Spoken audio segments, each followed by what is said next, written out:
দিচ্ছি, বলে কিনা আমি নিরামিষ ভাত খেতে পারি না।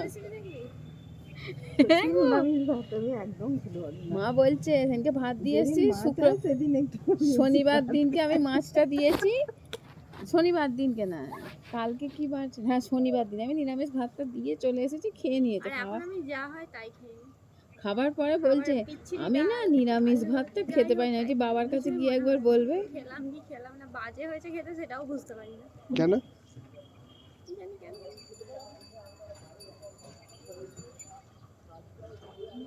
আর তোর ছেলেকে মানে বিচ্ছিরি হবে, যা হবে তাই খাইয়ে দিবি, তাই তো? তাই ওকে হাসি হাসি খাইয়ে দেবো, বুঝতে পারবে না বাজে কাকে বলে ভালো এখানে এখানে খেতে দেবো। কারণ যেহেতু তুই করছিস, যদি নারুজা হয়ে যেত এখন বসে বসে বল কিছু বল। যাওয়ার আগে যতটা আমাকে দিয়ে করিয়ে নি, বল কিছু বল। সকাল থেকে আমি এই বসলাম, তুমি আবার ভিডিও করো বসে বসে। মা মা তোমার ছেলে ডাকছে। কি হচ্ছে বলো, নিরামিষ ভাত খেতে পারো?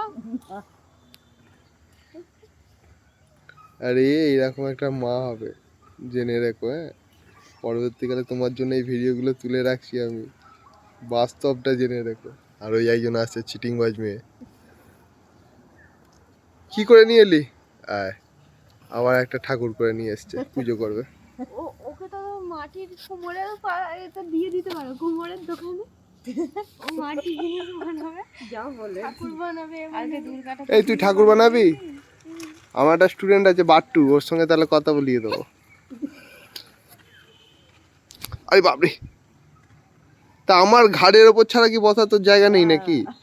যখনই আসবি আমার গায়ের ওপর বসে পড়বি। ওটাই তোমার বসার জায়গা, বলে না ওটাই তোমার চেয়ার, তাই না?